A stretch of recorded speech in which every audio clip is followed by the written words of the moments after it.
Well, thank you. And joining us now to talk more about the Omicron variant and the Africa travel restrictions is Harry Nelson. He is an attorney who focuses on healthcare law. Harry, good evening to you. Thanks for joining us. Thanks for having me. So this variant is already being detected around the world. Isn't it too late for travel bans?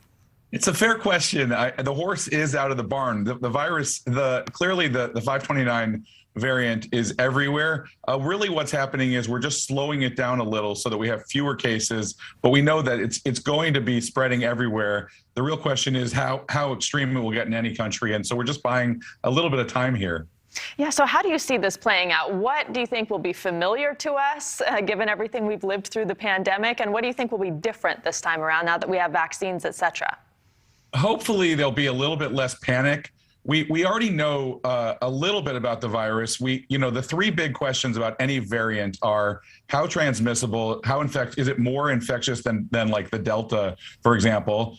Number two, how well do our immune defenses, vaccines, antibodies work against it? And number three, how severe it is it? So we already know this is a very, very quickly transmitting virus. We're starting to see that it may not, our immune defenses and vaccines may not be so effective. It may reinfect people, but the critical question we need to figure out in the next couple of weeks is how severe is it? Is the death rate going to go up? Is it going to put more people in the hospital? And I think as we get the answer to that question, if hopefully it's a more mild version, which is what some reports are saying, we'll be able to quickly de-escalate some of the requirements that are coming back these days. And, there's been criticism from the South African government basically saying we were transparent with you and these restrictions are essentially punishment for good science and forthright communication. How do you respond to that? Look, life is not fair. I understand the frustration of the South African government that they were being transparent, which is to everyone's credit. A lot of the early problems with the virus, a lot of people think if China had been more transparent, we would have gotten a better handle on it. So that is to their credit. But at the same time, it's not fair to expect that governments and countries aren't going to do what they need to do to protect the public health and to prevent and get a handle on this thing. So I understand the complaint, but I think the bottom line is that fairness takes a back seat to public health in a crisis. Fair point. The travel restrictions from these 8 African countries don't apply to green card holders or U.S. citizens. Why not? Does the virus recognize if someone's a citizen? Okay, so it's a tricky thing. We can't seal our borders. People have lives to live.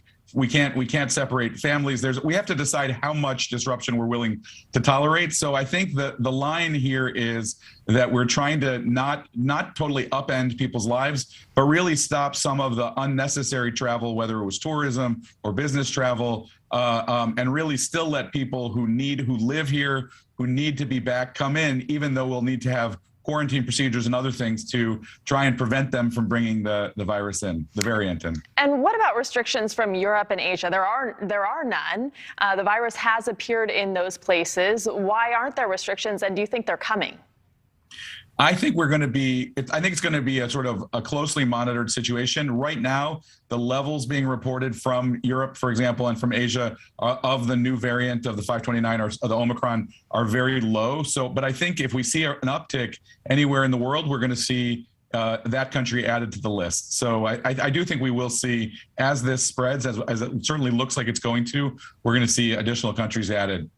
And before I let you go, a familiar question we heard all last year.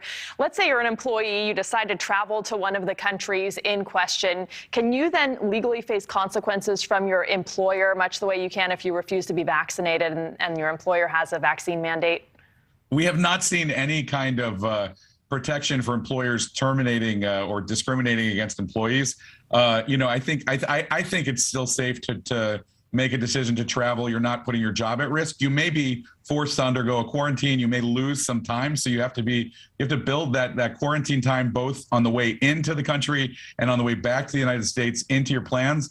But I don't think, I think it would be, people are protected from losing their jobs because they traveled to the wrong country. All right. Well, the intersection of law and COVID is fascinating. I wish I had more time with you, Harry. Thank you. Thank you. Thanks for having me on. Thanks for watching. Click the red subscribe button below so you can get more of NewsNation's fact-driven, unbiased coverage.